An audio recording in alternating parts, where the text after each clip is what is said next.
Hello and welcome to another show, the 98th Arsenal Above All episode. I've got Mac with me, old schools. How you doing, Mac? It's good to have you back. I know it's been a while, and I've also got Brian Haley as well. What's it? This half term, isn't it? So that's why we get you got to take advantage of it and get these boys on to talk about obviously what's going to be a monumental evening tomorrow night at the Emirates at the Carpet.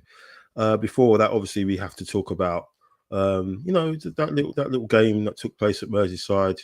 Just the hors d'oeuvre. Was it even an hors d'oeuvre? Was it? It wasn't. It wasn't. I don't think it was big enough for that. Not that we want to talk about it too much, but there were a couple of little bits in there that we'll discuss before we get into the main course. But of course, before all of that, let's go.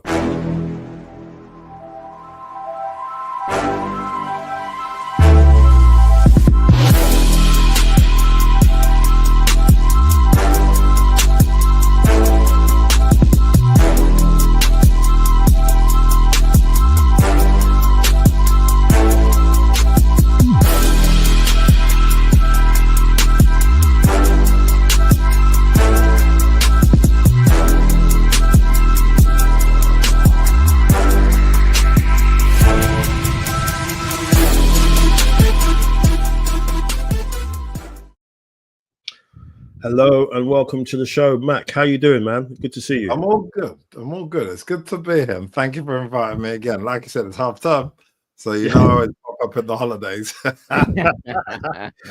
Good stuff. No, thanks. Appreciate you coming on, man. I've got a lot to talk about. Looking forward to it. And I've also got Brian Haley. How you doing, man? Half term, time to celebrate, or I know it's day one. No, working. 13-year-old now. She does her own thing, so. Yeah, I can go and work. I'm have some peace and quiet actually.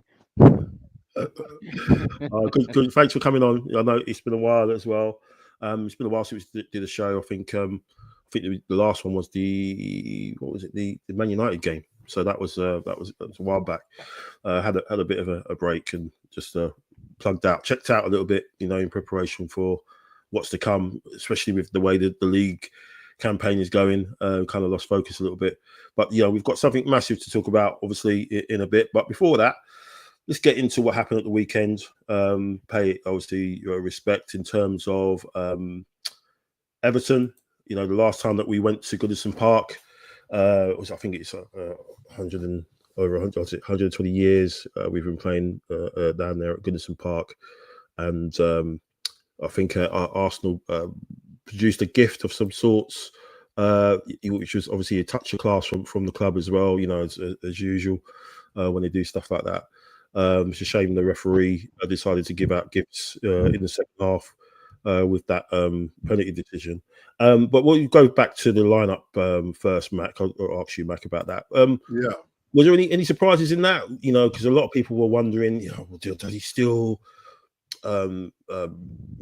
treat the league, in terms of chasing Liverpool down? Is that gone? And obviously looking ahead at what's happening tomorrow night. Was there any surprises there in that lineup? Would you like to have seen maybe a bit more? I mean, look, I think the thing about it, and I think I've listened to them tonight on that other channel, them talking about the fact that everybody, including pretty much all supporters, pundits, everybody, thinks the title is wrapped up, except for the managers and the clubs ultimately through the managers. And that's, I think, why, obviously, I mean, we're all angry, but Arteta was especially angry with the situation of the ref. And I think he did a lineup which obviously was mindful of the juggernaut that's coming tomorrow, but at the same time expected Liverpool to drop points at Fulham and away ultimately. Obviously at home it's very rare that they drop points, but away definitely. And Fulham, we know, they've got an incredible man, an excellent manager who's more than likely to move on, unfortunately, in the summer to a bigger club, or maybe we don't know what his situation is, but he's definitely someone on a lot of teams' radars. Yeah, and he allows his team to play with freedom and no fear, and obviously a lot of ex Hell End boys. So I thought but just in general, this whole loving as well was a bit frustrating. Sorry, just to digress. The whole thing with the whole shirt and all the rest. I appreciate that Arteta played for them and was their captain as he was ours. But it's just a bit too much of a loving, and I think everyone was kind of almost happy about the situation. And we know Super have played for both teams, but I think coming back to this, I think the lineup wasn't surprising. He's protecting people he knows a knock gets them, and obviously with Magdala's out, a knock will get them, out of the Real Madrid games, which is fairly crucial, and what our whole season hangs on. Yeah. What about you? What about yourself, Brian? I kind of knew Sterling would play because it's just like a free game. He's not going to get you hoping. If he kind of gets injured, you kind of not. Arteta's probably thinking it doesn't matter in a sense, because he's probably not going to really rely on him in the running. He hasn't relied on him for most of the season since he's come in. But was there any worries, in terms of defensively? I mean, the question obviously, with Kiwior still playing, in that position, and what may happen tomorrow. Again, him getting minutes in, him getting confidence, him getting the man of the match award as well, which was surprising. But what was your thoughts on? What were your thoughts on? There he is. Oh, there's two Brians. What was your thoughts on the actual performance of Kiwior, and also the performance of just the team generally? Do you think it was a case of let's just get through it? Oh, hang on, I can't hear you. Break up a bit. Oh, he's breaking up a bit. You there? You break it up. You break up a bit, Bri.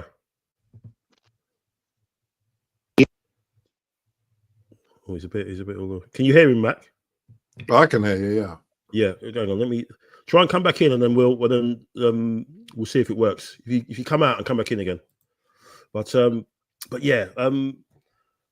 So let's go to the penalty because I want to get this over and done with. Yeah. Sooner rather than later, because this was again another situation where we just ref differently. We just ref differently. You know what I mean? What was your thoughts on it? And well, we've talked about it offline, haven't we? The bottom line is that we have been ref differently, and I can't put my finger on why we've been the scapegoats of all these ridiculous decisions. I don't get it. I don't understand it. We talked at the top of the season. We had the Rice incident with Brighton.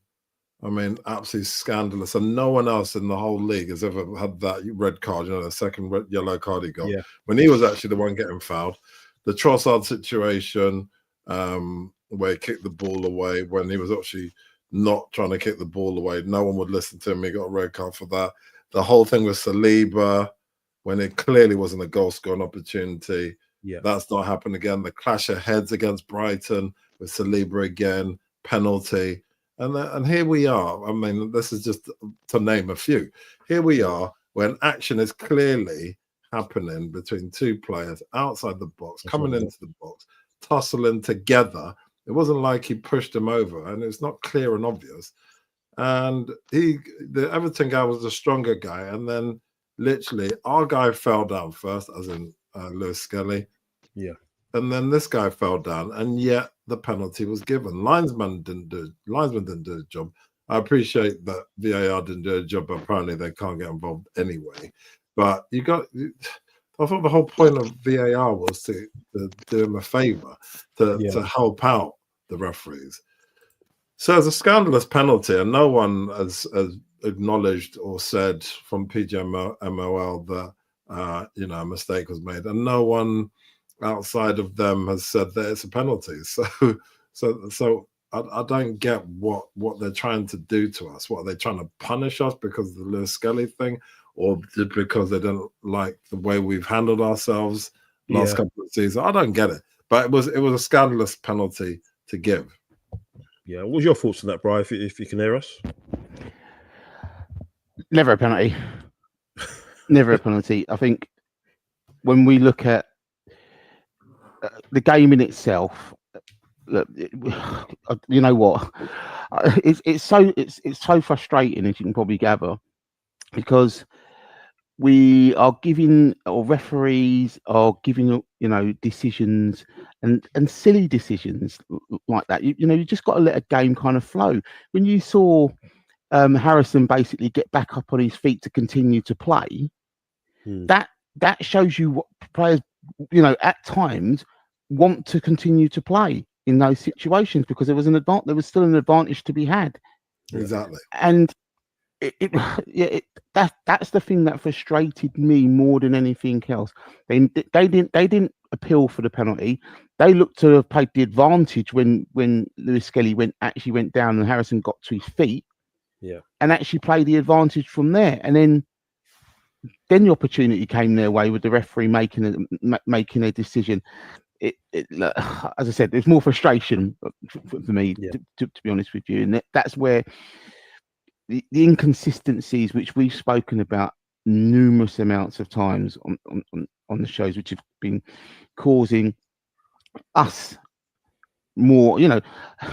I know we will probably go on to kind of how we may have kind of lost the league, say, in some respects through draws and stuff like that. But it's decisions like that, that's 3 points. Yeah.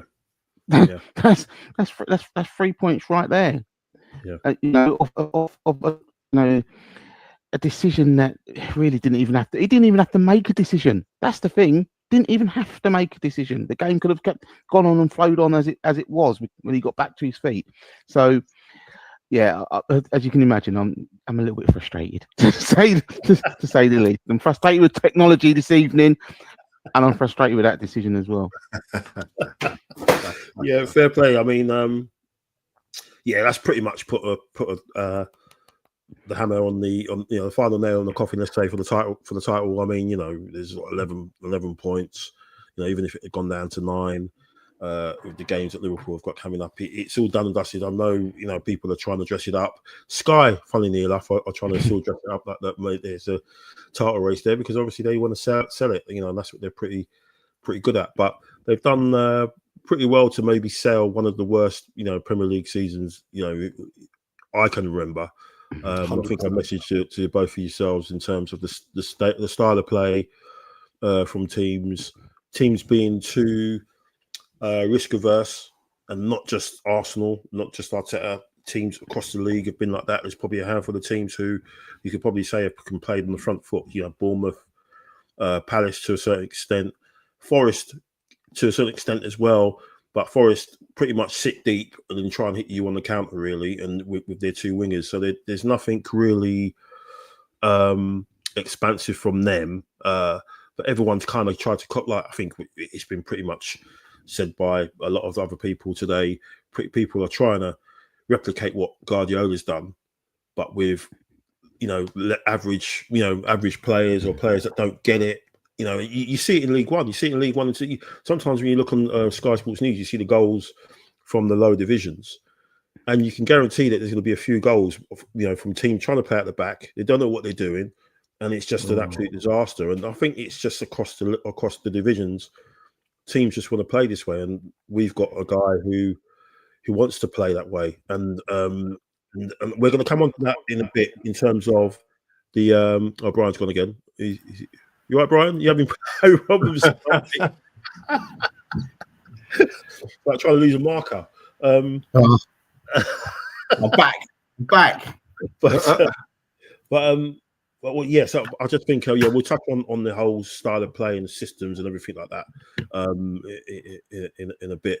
But let's obviously. So the Everton game, disappointing to go away with a point. I guess it was kind of a fair result in the scheme of things in the second half, the way Everton played when they were buoyed up with the penalty. But the key thing was that we got out of it without any additional injuries, because obviously we go ahead and we look forward to a massive game tomorrow, a game that we've probably been waiting for since we got back into the Champions League. And it's funny that, in all the times that we've been in the Champions League, I think I read somewhere, this is like the first time in 20 years that we've played them again. So in Champions League football, we've come across Madrid twice. But then if you look at a team like Bayern Munich, we've played them 10 times. We've had Do you know what I mean? So it's interesting how we've just seemed to have avoided each other. Obviously, we have avoided each other for the last few years because obviously we've been in the Europa League and what have you. But it's kind of funny that we haven't played them as many times as we have, and that's probably what makes it a mouth-watering prospect, really, in terms of what I'm just going to try and enjoy it tomorrow. I know we got a proper kick in the guts when Gabriel Magalhaes got injured, because I was like everyone else thinking, okay, our strikers aren't firing and the forwards isn't there, but at least our defense is intact, and it's going to be their attack against our defense, and we might just do it and from a set piece. Now that he's gone and he's a leader, you're kind of wondering what on earth are we going to do. So that's why I asked you both, if you're in Arteta's shoes tomorrow night, what are you going to do? So I'll go to you first, Mac. With your lineup, I'll put it up here. Give me a second. Let me see if you can. And whilst you're doing that, I think bottom line is that you got to be cautious. You can't. We haven't got our first team striker. We haven't got any really decent striking options. He hasn't given anybody the opportunity up front from the youngsters, really. Yeah. Got people on the bench that have not played. He's relied on, obviously, Mikel Merino, who has done a job that ultimately has been, fruitful at times. Obviously now he's playing Trossard, but yeah, I just think you've got to be cautious, but you've got to have pace. That's why I've gone with what I have. And I know I may be wrong with Partey, but I just think that there's certain things that each one of these guys has, which has the pace and the cautiousness to handle the going through the middle. And let's not take anything away from the fact that even though Real Madrid ultimately are a force to be reckoned with in this competition, they did lose on the weekend. Yeah. So we must keep that in mind. But yeah, I've gone for Trossard up front just because he's got the pace and this is going to be a much more open game than we usually have in the Premier League. There's not going to be, I doubt it, any low block or anything like that. That Real Madrid play to outscore a team. It's as simple as that. They're not there to low block you and play cautiously. They're not there to over respect us and think, oh, we're just trying to hit them on counter. They're going to play. Hopefully it's going to be as exciting as they build it. There's going to be back and forth, which suits us, but we need pace. So Trossard up front, obviously for the pace and the skills to use both feet and put it in. Martin seems to have recovered his form. Saka was obviously a tag on Odegaard. Mikel Merino I've gone for just because even though he's been brought in and he's not got the pace, I think he's a better in that position than obviously Partey ultimately, because Partey's decision making has been quite poor recently and he hasn't got the legs. If Partey does play, which he might do, instead of Merino, he's going to be told not to go past halfway line. Rice is obviously going to be there. Rice's vision is the best at the moment, and he should be captain, really. I've gone for Tierney because, I think he might play Lewis Skelly, but I think Lewis Skelly is a risk. We know what he's about. He's an incredible player. That is a risk. Tierney seems to it suits his game more, Tierney playing in that position and being able to invert. I know MLS can do that, but he's more likely to get a card. Kira, we've got no choice. Saliba, obviously that was standard, and Timber as well, and Raya, even though he's not been great of late, especially that penalty, which Real Madrid seem to get a love as well. He comes off. We talked about, didn't we? Yeah, Mike, about the fact that he came off his line so early for that penalty. Yeah, I don't know what's happened there. Since the Porto shootout win, every penalty he's faced, he just goes so early. He did against in the cup. No need for it. Every penalty he's taken, he just goes so early. I don't know what that's about. It's a nervousness. And that. I always go back to. I just wish we'd just taken a moment with Martin. Martin has been an incredible goalkeeper. So anyway, can't cry over spilt milk. But so I think we got to be cautious and we got to have pace because they're going to come running at us hard. the Mbappe is probably one of the fastest guys around. Vinny's always been fast. I don't know if they're going to play Rodrigo or rest of it. We haven't got the intimidator in Magdala's because, as you said, we haven't got him there. They'll be ready for any set pieces. I just think, that's what I've got. That's why I've gone for those guys as opposed to Partey or Lewis Skelly. I just think Lewis Skelly may play the second game, but I think this game at home, we just need to ensure that we come away with a draw. But we'll talk about how the game's going to play anyway. So that's where Okay, interesting stuff. So you go on to Brian's X1. So what's your thoughts on your thinking on that in your lineup, Brian? Well, I've gone with probably more of the levels of experience by having Thomas Partey in there. You know, at the end of the day, he's probably the only person in the squad that's played Real Madrid when he was at Atletico.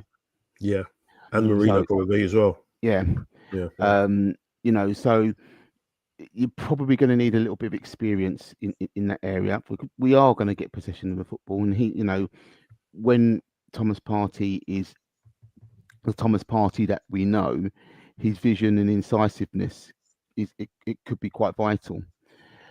My issues, I think, with Real Madrid is actually Ancelotti, because he's very, very wily, and he could put out a completely different type of formation to play against us, which could completely throw us off. He's that wily. Yeah. So we've got to look at why I put Trossard up top. I think, as you said, Matt, you know, it's probably the speed and pace and movement. I don't think Marino's got that movement to play up there in a game like that. You know, you're going to think the likes of a Rudiger, you know, in there. He's going to love that. Do you know what I mean? He's going to love that kind of fight against, you know, another 6-footer and stuff like that. Do you know what I mean? We need the movement. Need to be moving their centre halves around, which Trossard and Martinelli and Saka, you know, to a degree, you know, will be able to kind of do. And that, you know, and that kind of may allow that little bit of a license as well with Odegaard and Rice to kind of break into those areas if allowed to. That's going to be a thing if allowed to. This is probably the game in some respects where we should be able to see a Martin Odegaard at his best, and we're going to need a Martin Odegaard at his best 100%. in a game like this, because he will get space, he will get opportunity, and I think if you've got that movement of Trossard around there, that they're going to open, they may open up some spaces. I think if we had Marino up top, I think we might be a little bit too static. And I think, you know, we'll start to try and hit balls across, you know, you know, and try and get him to try and win headers against Rudiger and stuff like that. To be fair, that might be the game that we might need him actually at the Bernabeu, you know, to be honest with you, if we've got something to defend against as well, you know. So that's kind of why I went with that. I think the you know, Martinelli's pace, he's done well of recent weeks as well. This is a game for him also to make the right decisions at right times as well. And you know, and strange, you know, look, the back four in itself is what it is. You know, Kivior's got to come in there. You know, I think the game at the weekend was a good one for him in that sense. I know the opposition wasn't necessarily the same, but I think that kind of being quite switched on, getting the man of the match as well, is kind of like, you know, there's a confidence booster in there. That's for sure. But yeah, I think it's definitely a game where, you know, you are looking at Martin Odegaard to kind of to pull some strings, and most definitely that's the way how I look at it. But Thomas Partey I think he's there for that experience, that kind of La Liga experience, that European football experience, that, you know, he's played, you know, against the Madrid side before. I think we need that, and you know, you can see the right passes as well, and we'll get spaces. But I said, Ancelotti is just wily, and you know, and I think, you know, it could just probably stick Jude Bellingham on Thomas Partey for argument's sake and just move him around. You know, so there's lots of permutations around this game, but look, I think that we've got a chance. We've Yeah. we've got a chance. Yeah, we've got a chance. Yeah, I think that's the thing with Madrid. They give you a chance, don't they? I think because of the style of play that they play, they're very sort of, they've got a lot of individuals, as we know.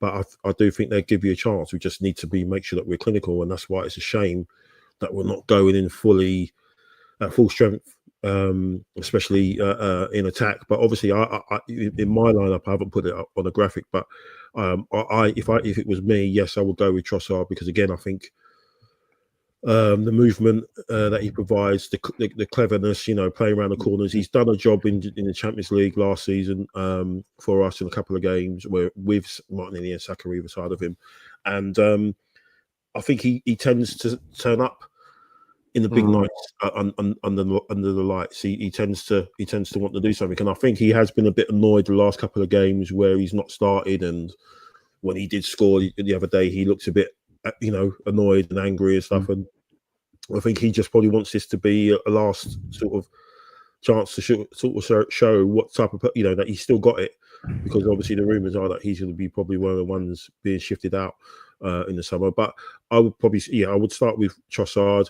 I think Rice is going to have to be all over Bellingham as much as he can, or be close to Bellingham as much as he can, and he's got the capacity to do that. Obviously, they would have been up against each other a few times at England training as well, so to see what happens there. And again, Partey, he's been rested because Arteta knows he needs to drop a 9 out of 10 performance tomorrow night for us to have a chance, because he can release. He's the one that releases Odegaard so quickly, and there is going to be that space tomorrow night. The one change I would make at the back, I would play White, and I would play White centre back. So with that on the right side, because I would play Saliba. I put Saliba left centre back because he played there for France. When Upamecano plays, he plays right side centre back, and Saliba goes left side, and he can play there. He's done it before. He's comfortable playing there. I know Arteta's got this thing on having a left-sided defender playing, on the left-footed defender playing on the left-hand side. But I would go with Saliba that side, because a lot of people are saying, well, Kyrgios can pass the ball at the back really well and stuff like that, and he did that a few times against Everton. But White can do that as well. White can do that just as well. You remember the game against Liverpool when we drew 2-2. He's the one that set up Saka for his goal with that pass deep from the defence when he was playing centre back. So I would go. That's how I would go, because that just gives Saliba some authority over Miles Lewis-Skelly on that left-hand side. If you've got Kvyat and Miles there, then we've got caught out on at the weekend. We got caught out against Liverpool with those two. I just think you need someone with a little bit of authority there, and that's Saliba on that side, just kind of keeping him in check a little bit, communicating to him, and then you've got White and Timber on the other side with Vinicius as well. So that's how I would go. But as you said, Bri, I think with Mourinho, it just makes us a little bit more static and more of a chess game. And I think he will probably end up going with Mourinho up front, because he can drop off and flood the midfield a little bit when they've got the ball. So it's going to be interesting, man. One of the things I wanted to ask you guys was, obviously the way it's been set up. It's been set up as a game of great two different styles, and should be an attacking game.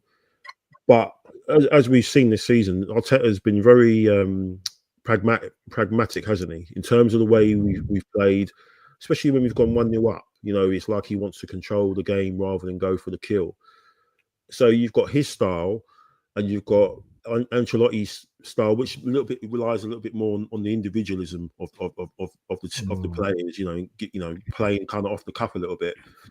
And we've got to remember that Arteta made those changes to the way we play now because of what happened to us when we played City in 22-23 when we got slapped 4-1. From that moment, he kind of went, all right, okay, I'm not going to do this anymore. I'm going to be a bit more. I want to control the games more. I want to have dual winners in there. That's probably Rice and Havertz. So the question is, what do you think if we win tomorrow? Let's say we win tomorrow. In a style that it is pragmatic, and we do sort of defend in and make it hard for them. what does that say to Arteta? You know, would that mean he'll double down and carry on this way? And on the flip side, if we get beat heavily, let's say we get beat heavily, and he's trying to put this pragmatic style, and it's the individuals that have kind of maybe blown us away, what does that do? Does he then decide to, okay, oh, you know what, I've gone too far this way, I need to change things a little bit, I need to maybe revert back to maybe more of a, let the guys at the front do what they need to do. I've got probably one of the strongest defenses in Europe anyway. I don't need to make Martinelli and Saka make doggies all the time and then do their hamstrings in. So is the way, is the result, the result's massive, Mac, but is the way the result comes about even more, you know, will have even more repercussions in how Arteta moves the team forward, go for, you know, in the summer, we build up and things like that. What's your thoughts on that? So there's a couple of things there. So a few things to unpick. So first of all, I think that the first game, it will just be a question of trying to get possession, because we know that the possession game is all he loves, and trying to get possession for Arteta in a game against Supreme Kings at, you know, this game, Champions League, is going to be tricky. So I think that's going to be his priority. If you can get possession, they can control the game. And if he can't get possession, if for some reason the first half is 2-0 up to them and we haven't had any possession, then he's literally going to go, when we've seen it before, he goes almost panic station, doesn't he? He goes a bit more cavalier and just throws people on and all the rest of it. I think as far as the going forward, as far as how he's going to play, I think it depends if we get in. I think that's the problem. The problem at the moment is that when he started, he had Aubameyang, he had Lacazette, he had people who would target people, you know. Yeah. Then he also got Jesus, the rest of it, and we haven't had a target man since Aubameyang and Lacazette. Okay, and because of that, it's all this ticky-tacky stuff that he does and all the rest of it. I think if he gets the people which it's quite, you know, open knowledge now that, especially Berta coming, Sesko, Nico Williams, Victor Gorokas, all these guys. If he gets those guys in, then he'll have to change his style, because those guys can't play the way that we play. They can't be ticky-tacky and then a little pass there. We've seen how Victor plays. We've seen how they run at people. They run hard at people. They want the ball played into their channel, and then they can run at people or over the top. They're not going to play the way that we play. No chance. So you'll definitely have to do another iteration to answer your question. But I do think that at the moment, he's going to be very cautious. I think he's just going to play. If we play it out, try and get possession, try and nick a 2-1 or a 3-2 or something like that. I don't think he's looking for anything more than that, and then try and get a draw out there. But I tell you now, if we don't score 2 goals tomorrow, you can forget it. They're going to score more than 2 goals.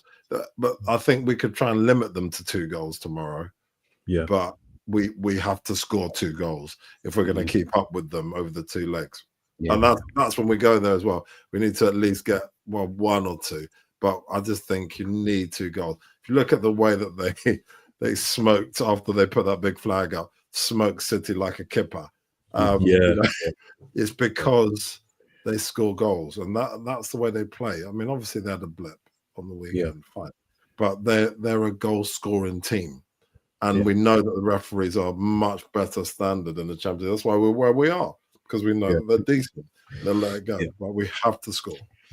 Yeah, we just watching. I watched a little bit of the second half on Saturday when they played when they played Valencia, and it's just every time the ball goes around the box, they're just like so electric and fluid. The way that they move around the box, it's just different to what, you know, a lot of these guys would have been up against, you know, especially in the Premier League this season with the standard. Well, they're playing with freedom, isn't it? You talked about it, didn't you? That in our game that we watch every week in the Premier League, it's boring at the moment because the managers and the coaches have coached out of them the freedom and the fluidity and the natural instinct to score. If you're 2 touches, you got to pass it. Yeah. Whilst in Real Madrid do a completely different thing. Yeah. You just don't want to lose the ball. I think. There's so many permutations. There's so many ways this game could go, right? I've seen stuff online where they say that Madrid's press isn't the greatest, and they're all very individual and how they do it. So if you do break through that press, then you've got loads of space to go into, and then as you said, that's where someone like Martin Odegaard could really sort of have a bit of joy. Martinelli as well, if he's coming in. How do you think this game is going to be won? Max saying that we need to make sure we score at least 2 goals tomorrow night to go out there back over to Bernabeu, where he's going to be as well. Max there, he's got the golden ticket. Willy Wonka saying he's going to be out there, and hopefully to see something iconic when Ethan Waneri gets the winner. And he does the Henri celebration at the Bernabeu. Then I think Max he's going to be MIA. He's going to be missing in action, and no one's going to know where he is. They'll bury me under the Bernabeu. Batman running around the streets of Madrid with an Arsenal shirt, twirling it around. He said, "That's going to be Matt." I can't do that to my friend. It's going to be an amazing experience though to go there. But I can't celebrate. I can't do that to my friend who works for Real Madrid. So it'd be wrong for me to disrespect him. But I will enjoy the moment, and definitely if there's possible that you need to try and get a hold of me at that time. We'll talk about it near the time. Let's see if I can come on, even if it's for 5 minutes after the game. So no problem, man. But Brian. So how are we going to win this game, man? What's going to happen? I don't know. I keep scratching my head because I think the issues that I have is that because of how predictable that we are. Yeah. And as I said, with Ancelotti being as wily that he is, he will find a way basically to play against how we play week in, week out. He's managing the Premier League himself as well. Do you know what I mean? We're never going to see it, but we need to, Arteta needs to have that kind of that plan B, that kind of really something that's kind of something which was not really kind of thought of, even a system change. We're never going to see it, but we needed to go into a game like that where we need to be a little bit unpredictable to a certain degree, because I think they're going to know what to expect. Yeah, because we play it week in, week out. They've probably watched our games in the Premier League of how we are, and we ain't changing it. Where a Madrid side under Ancelotti adapts to the opposition effectively he plays. And that's why I keep scratching my head, and that's why I keep thinking to myself, how are we going to win this football match playing the way that we have played all season, knowing that we're going to play the same way again, and against someone like that who's streetwise enough to just think, well, you know what, we see how they play each week. There are ways easy to pick us off when we need to, because there are sides this season that have done that to us anyway. Yeah, regardless. Yeah. So, in answer to kind of to the question is that if we're going to play the way that we do, everybody's got to be 9 out of 10 and do the job and literally 100%. Just run themselves effectively into the ground. Yeah. And it sounds simple. It sounds kind of like, well, that's what they should be doing. But it is going to be like that, because ultimately, as I said, they will find a way. Yeah. With that manager, they will that front four, they will find a way. So it will come down to absolute performance. I think, the way I look at it is that I know we probably wouldn't want to go down this way, but you have to look at the way how Atletico play. Yeah. You just literally if you have to stifle them. Yeah. Yeah. Because they don't mind. They won't mind us playing in front of them. Yeah. They won't mind us playing in front of them. But but we it's when it breaks down of how the turnover will be. and that is what That's the key. that is Yeah, the thing. that's the key. Yeah, You know. yeah. So, you know, if you're going to be pragmatic, they're the chief exponents of how blessed you are. You know, you go kind of 4-4-2. You know, Yeah. tight, compact. You know, make it difficult for them.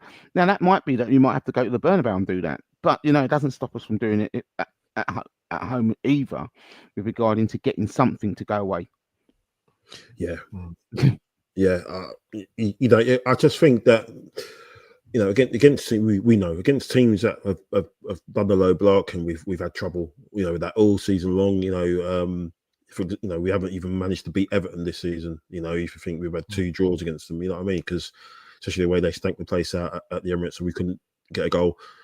Obviously, City, you know, a team that kind of came out and played and tried to do something. We saw what we did to them, so you're kind of looking at that.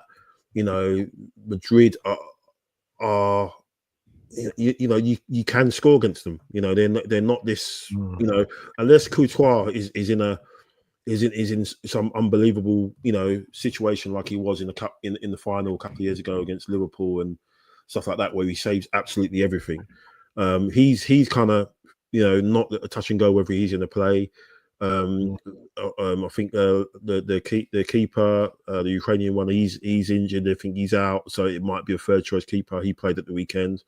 They've had a lot of injuries as well, defensively.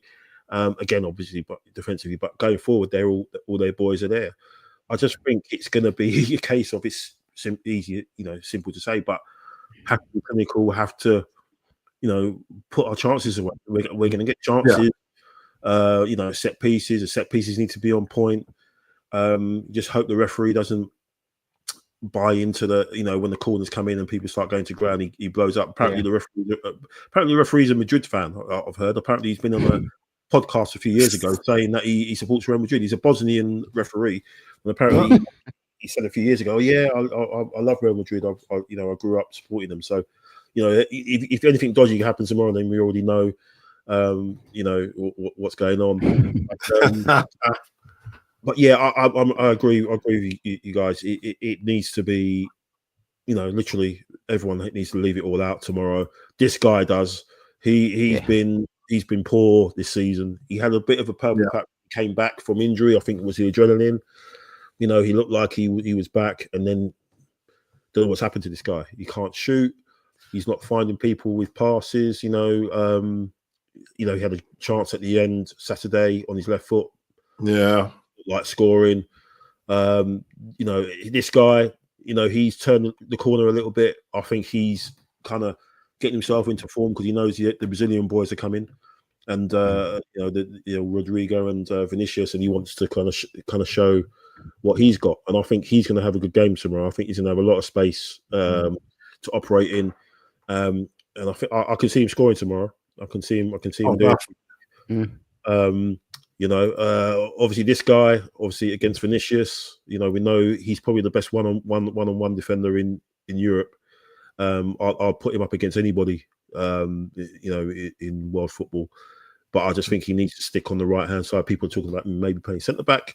No, stick him on the right side and let him deal with Vinicius, man. You know, and hopefully he'll start crying and throwing his toys at the things aren't going his way, and then he'll get subbed early and stuff like that, and then do it all again in the Bernabeu. This guy, this is why I'm saying this guy, he needs to. I think he needs to play on the other side, on the left-hand side, just for this game, just to make sure Miles is secure in that position. You know, because I think if he's going to be left with Kivior, and we saw what happened. You know, we don't want Lightning to strike twice again. Kivior played in against Bayern, didn't he? And he got cooked. Sane cooked him, you know, and we don't really want Lightning to strike twice. And yes, we got man of the match performance against Everton. Okay, let's take it into context. You know, it's against Everton. You know, he's going up against some big boys now, and I think, you know, that's what I would do. I'll put Saliba over on the left-hand side, put him next to Miles, and make sure we're kind of secure in that area as well. Because Rodrigo hasn't done anything in the last couple of games, but this guy is good, man. He's so underrated. It's unbelievable. He's an unbelievable player. This is a sort of game that he could. All of a sudden, boom! Here I am. Don't forget about me. You're talking about the other guys. Don't forget about me. Got Neil in the chat. Thanks to everyone else in the chat as well. Neil, yes, massive game. I think we should just enjoy the occasion. I'm sure we'll do have a Philly Martinez. Yeah, he's said what I before I saw it. So yeah, yeah, man. I think this guy, it goes without saying. It goes without saying. I think there's he did a press conference today, and I think it's an unwritten rule that the person that they have at the press conference before Champions League games, the ones that are put up by UEFA, they pretty much have to start the game. So there's been a lot of talk about, is he going to start? Is he going to start? Whatever. But apparently, when UEFA asks someone to turn up as one of the players to talk, the player has to start. That's but there's only been one occasion where that hasn't happened. And guess who the manager was that pulled someone up to start to talk on a press conference and didn't play him to start the game? Mikel Arteta. So and that was Saliba against PSV apparently. So he's got form. Where he's done it. Arteta. But I think Saka starts tomorrow night. Saka definitely starts. Saka definitely starts. Even just for the set piece delivery, I think that's going to be a massive key point when you've got him and Rice delivering those corners in from both sides. I think he wasn't great in the corner, though, was he? Saka this week? Yeah. Maybe he's just to get the rhythm back. He was in such a sync when he was putting them in. They were just unbelievable, and I'm pretty sure. I think if we're gonna score a goal or cause some kind of confusion or chaos, it's gonna be from a set piece. I don't think they're gonna be ready for that. So what's your prediction? 65 minutes. Yeah, 65 minutes. Yeah, tomorrow would be good for him. I think. Yeah, Ethan for the last sort of 25 minutes or so. Yeah, I think that's where an opportunity or two might come our way. I think he will engineer one or two opportunities. I think even in the last, when people are starting to get a little bit wary, a bit tired. He's that.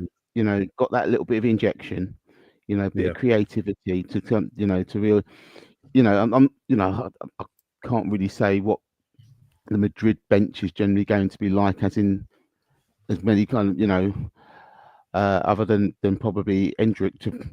But other than that, I'm not too sure who else is probably could have that influence as such coming off a bench for us in that sense. You know what I mean? Yeah, it's gonna be massive for him as well. I think that'd be quite critical. I think the first. The last 20 minutes. I just hope we're still in it. We're still, in a position to, do something, or have something to hold. But I think it's gonna be probably a little cagey 20 minutes, first 20, and then sort of like a boxing, feeling each other out a bit, testing the jab and what have you, and then after that, it's just gonna be pretty much, who blinks first, and then that's it. I think it's just all gonna go off. The earlier there's a goal, I think the earlier then it's just all gonna be a manic situation. But again, it's gonna be interesting to see how Arteta plays it. If he's really gonna go down the Atletico route and just kill the game as such, and just I think if we do that, we just start some trouble for it personally. I think we need to be on the front foot. We just need to be on the front foot. If you're not going to be on the front foot at home first leg, then when are you? When are you going to do that? Yeah, I do definitely think that he's going to try and get that possession. Yeah, that's what he wants, especially at home. He just wants to get that ball, and he wants our people to hold it. And just like Bryce said, at the end of the day, Real Madrid don't care if we've got the ball, and other teams don't care who've played against us, that we can ticky-tacky around, have double the amount of passes. All that matters is when one of their guys comes in and takes the ball, they are going to hit us hard on the counter. and that's when we have to be ready. And hopefully, they trained hard for that, because I think we'll have plenty of possession. And at the start, we just need to make sure that we don't get caught over and over again. I just want the first 20 minutes there not to be any goals. I think after that, it settles down. But it's that first 20 minutes. We've seen it before. If someone scores early, i.e. them, then our heads might go a bit. And we've seen it so many times. So we just need to really get a grip on the ball. And then if they get it, the people that are there in the center breaking up play. I think we have to go down that kind of Atletico possession, breaking up play, just settle down first 20 minutes and then getting into the game. But I think, if they have the ball all the time and they're just running at us, they're going to find the space and they're definitely going to score. Yeah.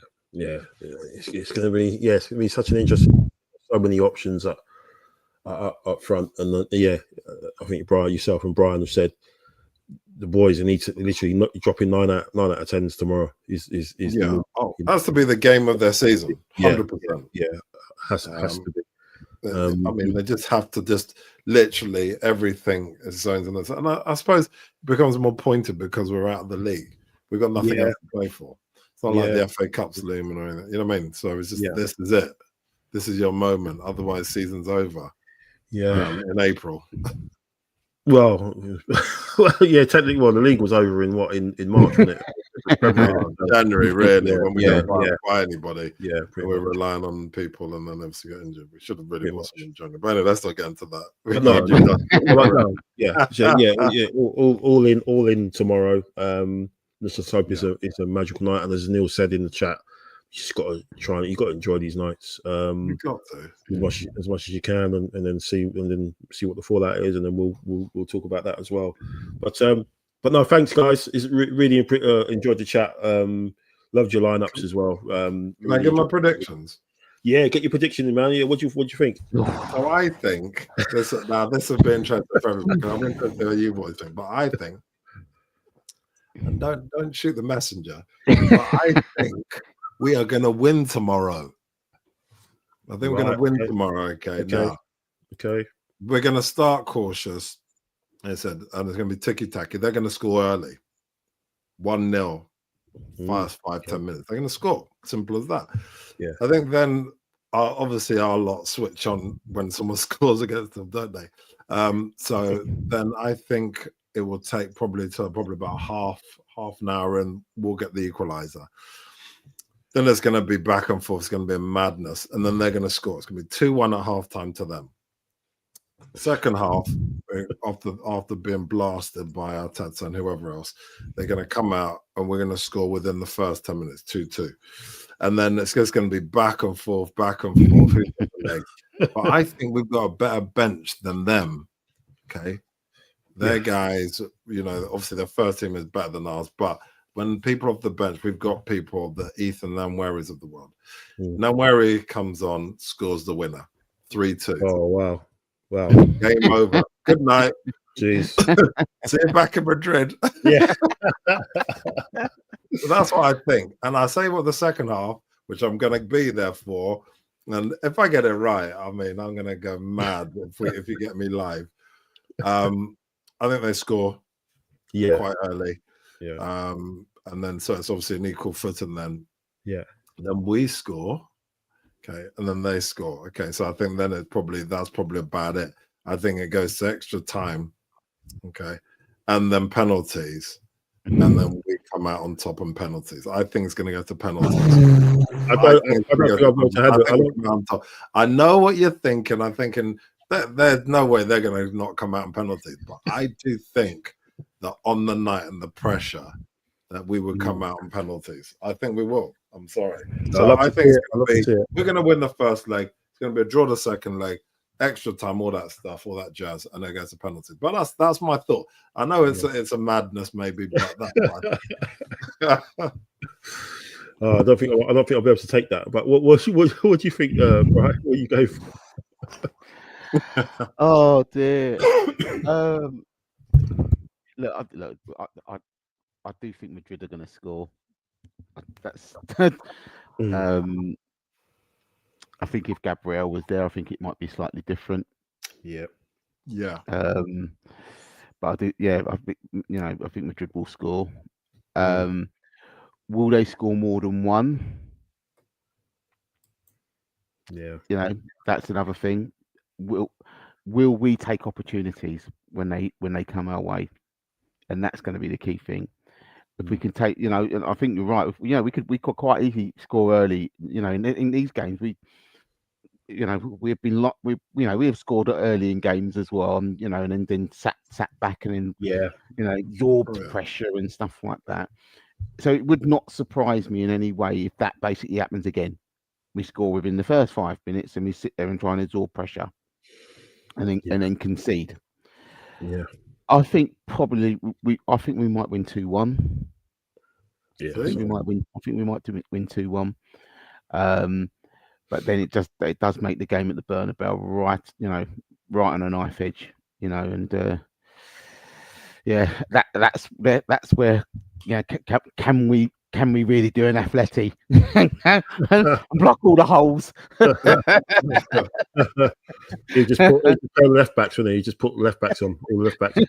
Tierney, Zinchenko, he'll chuck Calafiori in, with one leg. You just put them all in. You know what I mean? I do think though when we go there, we've got to just play our way. We just got to play our way. I don't think we can play cautious. I think when we go there, and we've done it before when we've gone to big stadiums, even this season, we just got to play our way. And for the most part, when we've gone to big stadiums, we've got a draw, haven't we? Unfortunately, yeah, we haven't really got any wins. I know Newcastle we lost, but apart from that, for the most part, we do get a draw. So we'll see. But I just think Saka's second game will score. I just think Saka will just want to take it and just show what he's really about. I think the first game, 3-1, there you go. 3-1. I just think Saka won't allow us to drop off, and Rice in the second game at Bernabeu. I don't think they will. I think they'll be so zoned in and focused, and they're very shouty. Well, obviously, Rice is very shouty person. I just don't think that our level will drop just because we're going away, and I'll be there, obviously. Yeah. But I just think we're not going to just give it to them. We're not going to gift it to them. I don't think so. I think it's a barometer. This game's a barometer basically for what could happen for the summer, even before, even if we get to the final or semi, if we get to the final, even, this is a barometer of what could happen for the summer for us. Because if we get beaten, we get beat heavily. People are going to look at us and think, well, do I really want to go there? Yeah, they are, they've got to the quarterfinals, but they got whooped. It's kind of like that, and I think this is where I'm saying the players have got to leave everything out there over these 2 games, because arguably it could also have an effect on our Premier League for next season. Yeah, by getting the person early. So this has got a bigger. It's got bigger meaning in this game than probably just what we think for the one tie. Yeah. It's like I was saying at the beginning with the way the way the result lands. However, how the result how that affects the philosophy of not only Arteta but obviously the club in terms of how we move forward as well. We get a win tomorrow night, and his tactics will come off. Then it's all rosy, right? He's been proven. There's a validation, there. And how big a validation would there be against the champions of Europe? In front of the millions that are going to be watching tomorrow. If you pull it off, but if you don't pull it off, and it's quite ugly, then people will start saying, 5 years, the project, this and that, your injuries, but 5 years in, you spent, and you're getting turned over like this, you get your pants pulled down like this, at home. And do you know what I mean? So there's all those different aspects and different types of context and narratives. So that's why it's fascinating to see how he approaches it and how the players approach it. But we haven't been smoked by anybody this season. No, we haven't. No, So we have to keep that in context. Yeah. That's It could, even when you take into the injuries and the decisions and everything like that. We're still second. Yeah, the only team that sort of dealt with Yeah. us has been Newcastle, and that's not in terms of hammering. It's just the way they shut us down, and they know our playbook. Down to the feet. They know exactly what we're going to do. 2-0 is not 5-1, is it? We're not going to get. I just don't think we're going to get smoked tomorrow. I don't think we're going to get absolutely destroyed. No, I think we'll score. I think we'll. I'm going 2-1. I think I can see us scoring a couple of goals. Definitely see them scoring. If we keep a clean sheet against them, I'll be stunned if we do. And that's not having direct players. That's just being realistic, in terms of what the firepower you're up against. But they'll make the video. Trust me. Yeah, we keep a clean sheet. Yeah, man. But I can see us winning. I can see us winning 2-1. But yeah, it's going to be such a fascinating night. And again, I think everyone, as Neil said, again, just enjoy it. Just try and enjoy it as much as you can, and then we'll reconvene and talk about it and chop it up as we've done tonight. So thanks, Mac. Thanks, Brian. Really appreciated it. Great chat. Really got me hyped up for massive game tomorrow night. It's going to be amazing. The missus is going to be there. Obviously, she's working there. I think obviously because it's Easter, we'll let the kids stay up and watch it, and then probably after halfway through, probably second half, we'll probably got to carry them up because they would have passed out up the stairs. So I've got all that to deal with as well. And but yeah, I think I'm going to let them stay up and watch it and stay up as long as they want tonight. And but if it turns into a massacre, then they'll be quickly shut up the stairs, brush your teeth, make sure you go to toilet, go to bed. But thanks, Neil. Neil's positive. We've got this. Fingers crossed. That we have a magical night tomorrow. And let's hope it's a special one. So thanks, guys. Thanks for everyone watching. Really appreciate it. We'll be back. Depending on the result, we might have an impromptu, quick, rapid review tomorrow night. Who knows? And if not, we'll probably be back licking our wounds after the Brentford game at the weekend before we have the return. Obviously, where Mac's going to be jetting off to Spain for the second leg. So sunny Madrid. Yeah, good stuff, man. Thanks, guys. Thanks, everyone. Take care. Have a good rest of the week or whatever you're going to do, and come on, you Reds.